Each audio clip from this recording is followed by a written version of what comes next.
If you're a new mom or you're expecting, you are living in a constant state of uncertainty. Someone gives you a piece of gear at your shower that you've never seen before. Maybe a hand-me-down shows up at your door and you smile, you say thank you, and then you Google it at 11 p.m. wondering, am I supposed to use this? And then you hear your mother-in-law swears by it, your best friend says you couldn't survive without it, and even your pediatrician mentioned it once in passing. And the marketing? It's everywhere. It's beautiful. It is so well designed by people who know exactly which buttons to push. It supports development, clinically proven, recommended by the experts. What experts? And you are exhausted. You're overwhelmed. You just want to do the right thing. I hear you. I have sat across hundreds, thousands of moms in exactly the same place. And what I want to say before anything else is this. Your baby doesn't need stuff. Your baby needs you. Your face, your voice, your time, and your presence. This is not platitude. This is basic neuroscience. And today, I'm going to show you exactly why. Because here's what I need you to understand before we go any further. Your baby was born unfinished. That is not a flaw in design. That is the design. Human babies are born with the most immature nervous system of any mammal on the planet. Think about that. A foal stands within hours of birth. A baby seal navigates freezing water in days. Your baby can't even lift its own head. And that is completely, perfectly intentional. Because what makes us human, our capacity for connection and language, thought, imagination, and emotion, that cannot be hardwired in the womb. It has to be built in relationship, in environment, in experience. All of that after birth. Those first 3 months, what many of us now refer to as the fourth trimester, your baby still belongs, in every neurological sense, to the womb. They recognize your smell.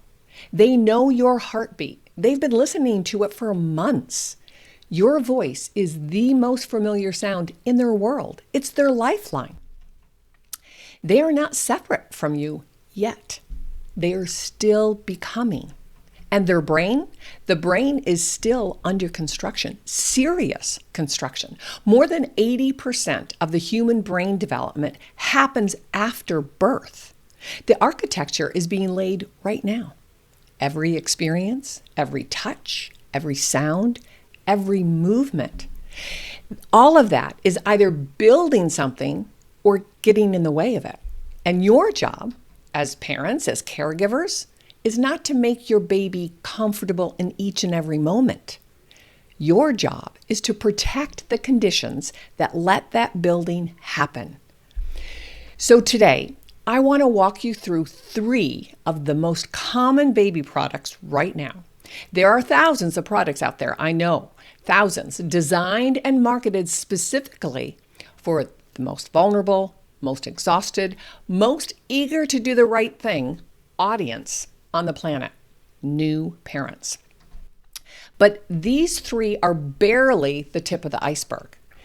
And they are strong representation of how sophisticated and how relentless the marketing has become.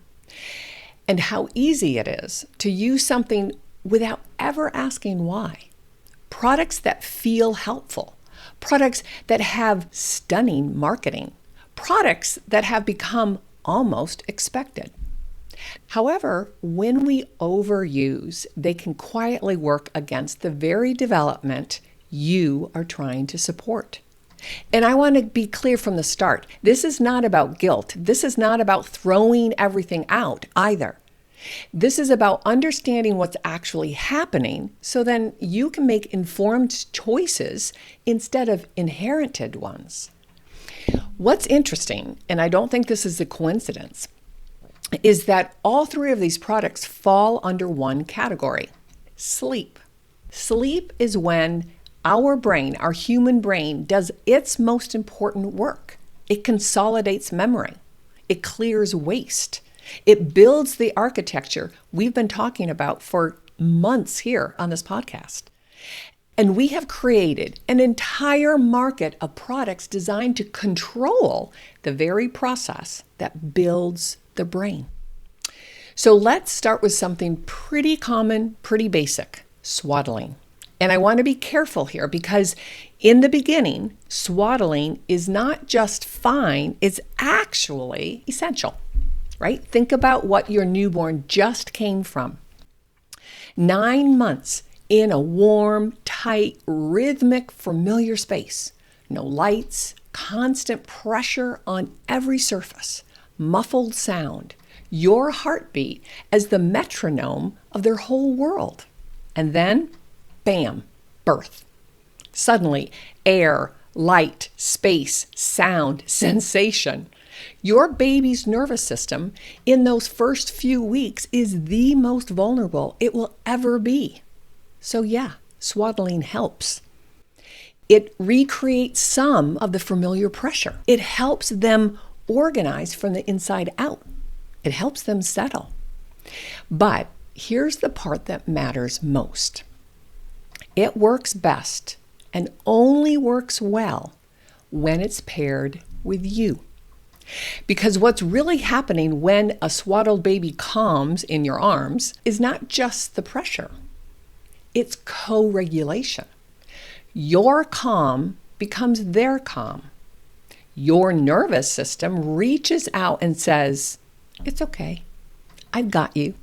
The world is safe." And then their nervous system, still so immature, still so dependent, begins to organize itself around yours. That is the most important developmental process of the first year. Not a product, you. So swaddling in those early weeks, yes, absolutely. But here's where we run into trouble.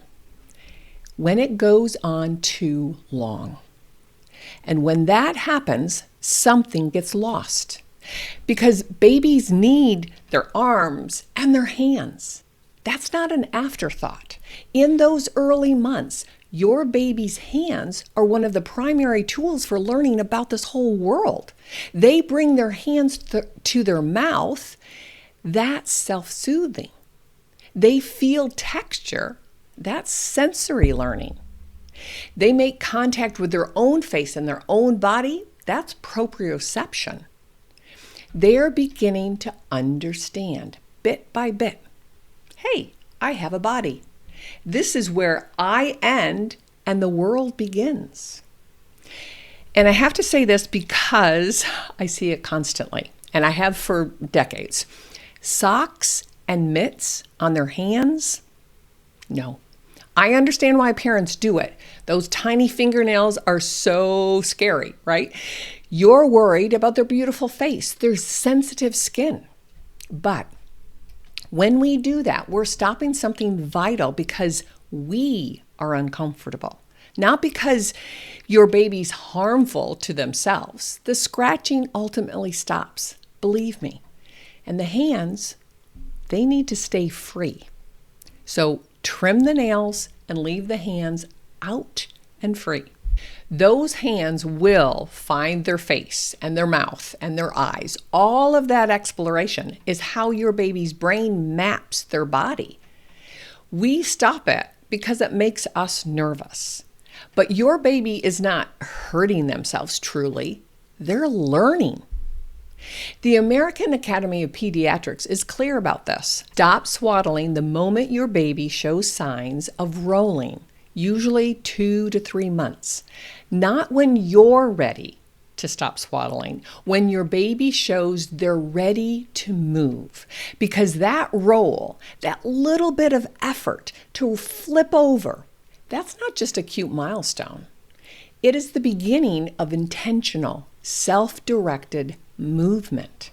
That's a learned process that requires a lot of purposeful practice. And intentional movement is how the brain wires itself.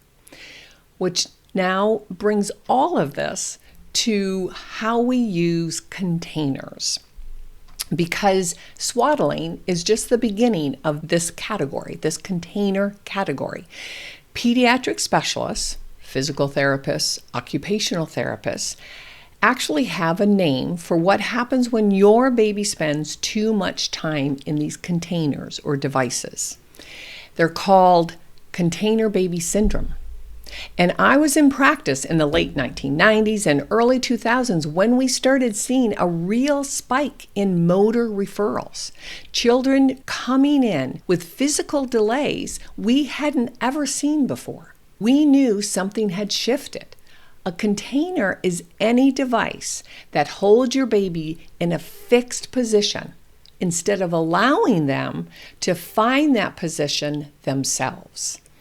Think of it: bouncy seats, vibrating chairs, jumpers, Bumbo seats, baby walkers, activity gyms, and strollers that are used for everything but transportation. So now, some of these, again, have their place, just like swaddling. I'm not here to make you feel terrible or even that sense of dread and overwhelm. But the problem is how long babies are spending in these containers and what they're missing while they're being contained. Here's what I really want you to understand. And I say this as someone who has worked with children and families for nearly 40 years. This is something most parents have never been told. Gross motor skills and fine motor skills are not separate categories. They are a sequence. Gross motor comes first. Those are the big movements, right? Think of pushing up or rolling, sitting, crawling, climbing, standing, and ultimately walking. Fine motor builds on top of that foundation. The small, precise movements, hands, fingers, and mouth. Here's why that matters for speech. It takes over 100 muscles to produce a single speech sound. You heard that right, 100 muscles. 26 of them are in the mouth alone. So your baby's jaw and lips and tongue are all fine motor. And the fine motor doesn't develop in isolation. It builds on top of a strong gross motor foundation. So when I say your baby needs floor time, right, I'm not talking about exercise. I'm talking about the foundation for speech, for language, for attention, for thinking and reasoning. Let me make this a little bit more concrete. When your baby is on their belly and pushes up on their arms, they are building shoulder stability. And shoulder stability supports the head. It creates head stability. And when your head is stable, when it's held steady by a strong neck and shoulders and torso, the foundation, then the jaw can begin to move independently. That disassociation, a head stable, a jaw moving freely, that is the physical prerequisite for speech. And there's actually more, right? When we think about this, the pressure of your baby's belly against the floor or any hard surface engages the diaphragm. And the diaphragm is the engine of his voice. I've watched this for decades. The babies who get real engaged tummy time, floor time with a face in front of them, a voice talking with them, they are the noisy ones. They vocalize, they respond, they reach. Recently, in one of my parenting classes, a mom brought her 4-month-old in, and she told me that her baby hated tummy time. And I hear this all the time, that neither one of them can last more than a minute. The baby fusses, mom feels uncomfortable, and it stops. So I asked if I could try, and I put her baby on the table. And then I got down on my knees, face to face, eye level, right there, and I talked to her. Nothing fancy, just some sounds, a couple words here and there, lots of faces. And that baby was a noisy little bug for 15 minutes straight, eager, excited, engaged with me. Mom was stunned. And I said, she doesn't hate tummy time. She was alone. And babies don't do hard things alone. Think about that. Let's be honest. We don't do hard things alone either. And growing physically and cognitively, that's hard work. It's our responsibility to steward them, to show them how to do hard things. Then they learn. Then they grow. Then they build. There are probably hundreds of container products out there that you are inundated with every day. But I want to focus on two specific ones that I think are worth naming, and you'll see how they're all interrelated. The first one is the Bumbo seat. Parents love it because it looks like it's helping your baby sit up. I get it. But what it's actually doing is placing your baby in a position they haven't earned yet. The Bumbo tilts the pelvis forward, which then rounds the spine in a C curve.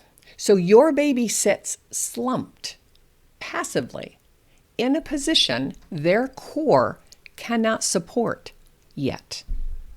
So sitting in a position you haven't developed the strength to hold is not the same thing as learning to sit. In fact, it's working against it.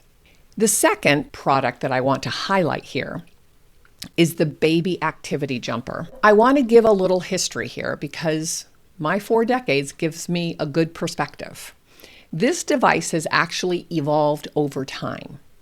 We actually started with a door jumper and baby walker. Those are 2 different devices initially, and both were studied and both were shown to interfere with natural motor development. The baby walker was actually completely banned in Canada. So the industry did what the industry does, and it created new and improved models, actually a few times over. But what we now call a baby activity jumper is essentially a combination of those 2 original devices. Different look, same problem. And here's what I want you to understand today, because I know the pushback on this is real. Babies seem to love it. I get it, right? The bouncing, the movement, the stimulation. The joy when you watch your baby or anybody's baby is genuine. I'm not dismissing that. But the joy in the moment is not the same as good for development. Every one of these devices, the door jumper, the walker, the modern jumper, places your baby into physical activity their body is not yet ready for.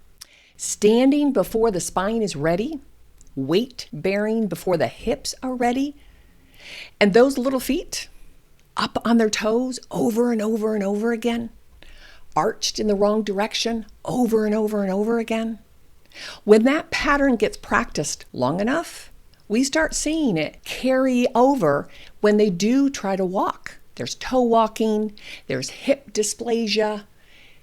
Not because something is structurally wrong with your child, but because the product trained a pattern that his or her body wasn't ready for. But here's the good news, and trust me, there's a lot of it. That container baby syndrome, as I described here, is 100% preventable. OTs and PTs say this all the time. The answer is simple, not always easy, but simple. Floor time. A blanket, a floor, and you nearby. 5 minutes, 10 minutes of supervised floor and tummy time every hour while your baby's awake. And here's the key, supervised. Not alone in the corner while you make dinner. With you, your face, your voice, your engagement. Because your baby doesn't do hard things alone. They need you. And the struggle you see on that floor, that is not something to rescue them from. That is development doing exactly what it's supposed to do. Walking is not a product, it's a process. And it starts on the floor, on their belly, in the very, very beginning. Let's move on to the next one, because this is personal for me, because I actually used weighted materials in therapy 25 years ago. And what I watched happen since then is one of the clearest examples I know of how we take something clinical, something with real intention behind it, that has been studied and measured, and then we generalize it to everyday folks out there until it becomes something else entirely. So I want to talk about weighted blankets and weighted materials, right? It didn't start in your baby's nursery or even on your sofa. All of them started in occupational therapy, rooted in the work of Temple Grandin, whose research on deep pressure stimulation showed that firm, controlled pressure can calm an overactive nervous system.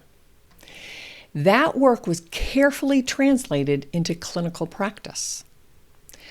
We started to use weighted vests, a lap pad, and then later some blankets. All with structure, all with intention, all with a specific purpose. Now, when I was working alongside occupational therapists, we didn't just hand a child a weighted blanket and walk away. And we would never say, if it's good for this one, then we can give it to any child. There was a process. There was a developmental physiological need. And that process always started with movement. We would encourage them through jumping and rolling, bouncing, climbing, swinging. Because regulation doesn't come from pressure alone. Regulation comes through movement first. Then, after the body had been activated, we might introduce a weighted lap pad, not an entire blanket. And we were instructed through the occupational therapists to use it for 6, 8, 10 minutes maybe. And we would use it at the start of our session with a specific goal. Help this child settle enough to focus, to listen, to follow through, and then be available to learn. And then we moved on, right? We removed the weighted material and let their whole neurological system regulate and learn in the moment. It was a specific population, specific timing, specific duration, with a specific purpose. But somewhere around 2017, 2018, this clinical tool crossed over into Amazon products. No guidance, no timing, no structure. Buy it, put it on your baby or your toddler, and they'll all sleep better. This is something I've watched happen across my entire career. We're very good as a culture, I think, at taking something therapeutic and generalizing it to the point that it can become harmful. And the sleep piece matters here. As I talked about in my previous episode 149, sleep is not passive for your baby or your toddler's brain. It's not even passive for yours or mine. It's active, and it's critical. It's where consolidation happens. Babies need to be able to move during sleep, to adjust, to reposition, to rouse if something is wrong or wakes them, and then to learn how to resettle in real time in this three-dimensional world. That is how the nervous system matures.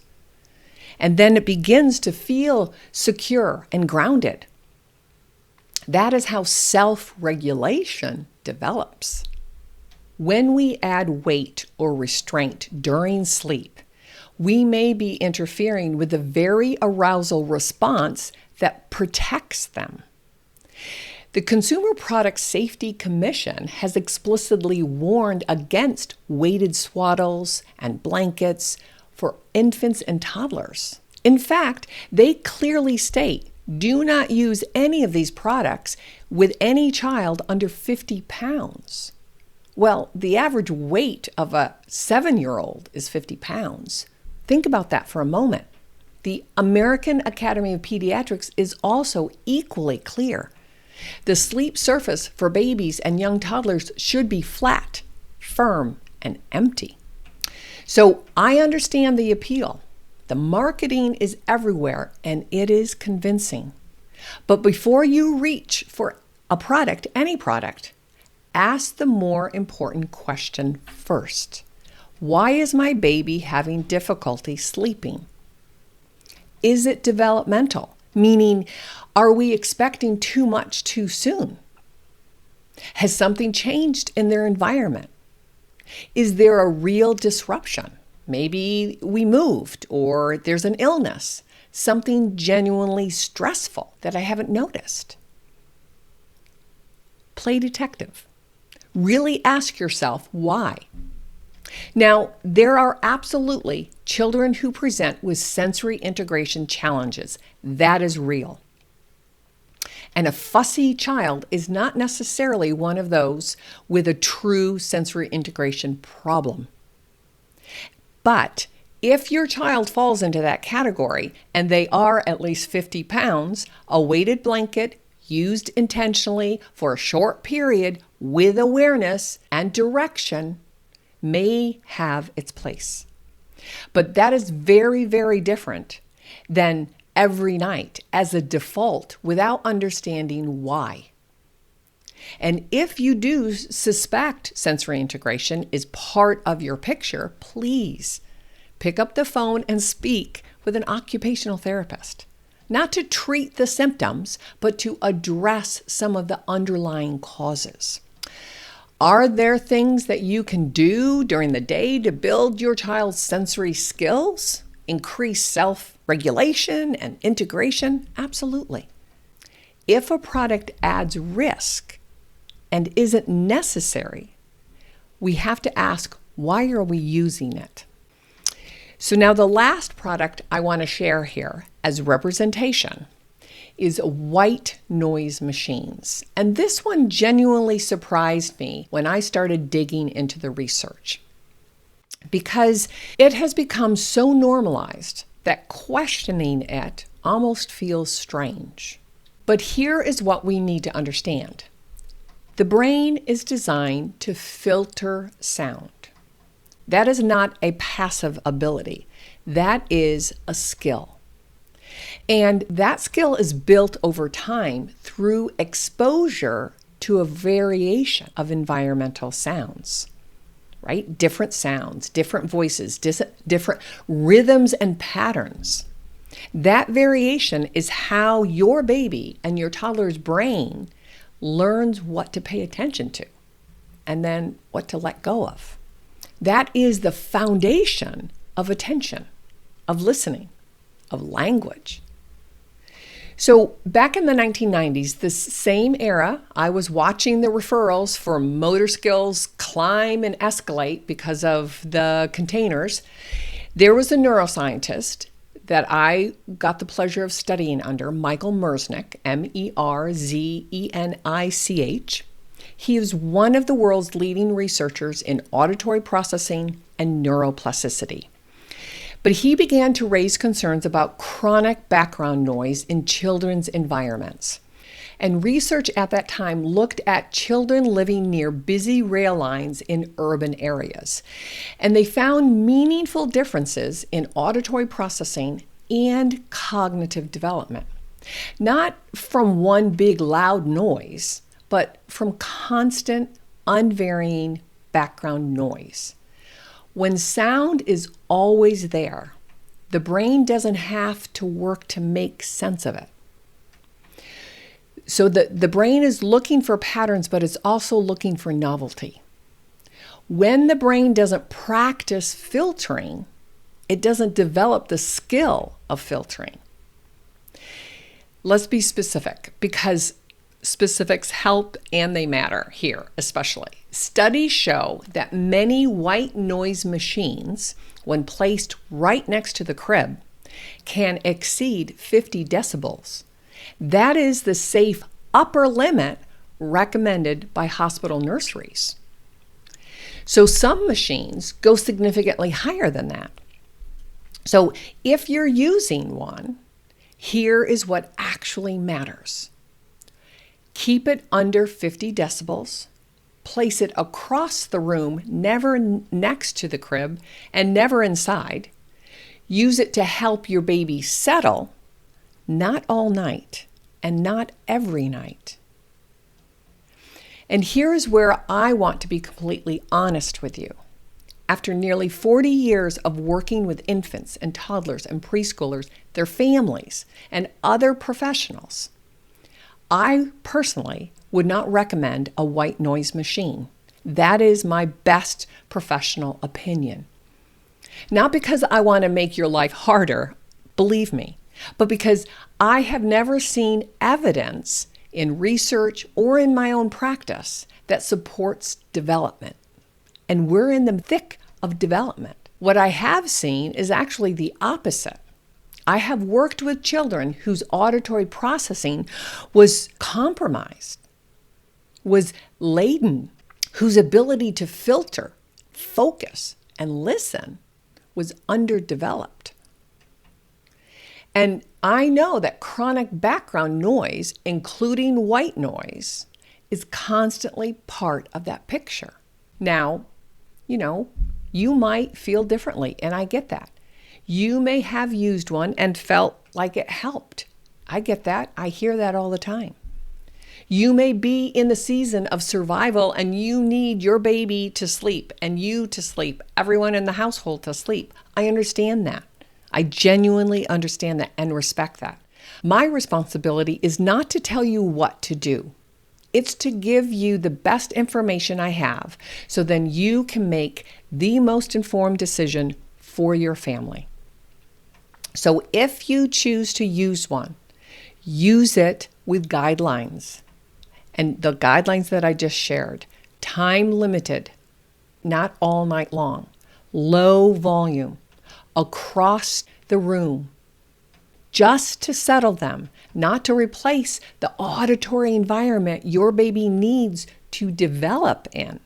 And then ask yourself the same question we've been asking throughout this whole episode. Am I using this with intention? Or is it just out of habit? Because that question, more than any product, is what can change the outcomes. And here's something I want you to really sit with, just for a while. For many babies, what is actually most regulating is not a machine at all. It's your voice. A lullaby, a familiar rhythm, a soft repeated sound, humming. Because your baby has known your voice since before they were born. Again, it's their lifeline. It is not just sound. It carries meaning. It carries safety. It carries you. And the brain is wired to respond to that in a way it cannot respond to any white noise. If everything is masked, the brain doesn't learn what matters. And at the end of the day, this is not about avoiding every product. It's about understanding development. Babies are not struggling. They're learning. And learning requires effort, movement, small changes, small adjustments. That is how the brain wires itself. For generations, for thousands of years, babies learned to roll, to crawl, and climb, and walk, and talk without a single piece of gear guiding the process. Not because parenting was easier back then, but because development was allowed to unfold. The market has convinced us that struggle is a problem we need to solve. And I want to offer you something different. Struggle is development doing its job. Our job isn't to remove that. Our job is to be present for it. If we want strong, capable, regulated children, we have to trust the process enough to not interrupt it. So before we go, I want to leave you with a few questions, not to overwhelm you and not to add to the list of things that you have to worry about, but to sit with tonight and maybe tomorrow night when the house is quiet. Ask yourself these questions. How much of my baby's day is spent in a container versus on the floor, free to move? Ask yourself, when my baby fusses or struggles, is my first instinct to soothe it away? Or do I get curious about what are they trying to do? And when I use a product, whether it's a white noise or a swaddle, maybe a weighted blanket, or even a binky, am I using it with intention or out of habit? And here's the last question. When was the last time I got on the floor with my baby? Face to face. No phone, just me, together. That is the most powerful developmental tool in the room, in your whole house, and it's free. And one more thing before I let you go. I have been doing this for nearly 40 years. I have sat across hundreds and thousands of families, and I know that sometimes you listen to an episode like this and one question rises to the surface, a specific question about your specific baby. Well, I want to answer that question for you. There is a link down below in the description. We could schedule a conversation directly with me. Not a sales call, just a conversation. Bring your question, I'll bring 40 years. And if you want to be the first to know about something I'm building right now, something I've been working on for a long time, and I'm getting very close to sharing, join my insider email list. My insiders get early access. They get the details before anyone else, and they get extras. The link is also in the description down below. I'd love to have you inside. So thank you for being here. Thank you for caring enough to listen. And your baby is lucky to have you asking those questions. God bless, and I'll see you in the next Talking Toddlers.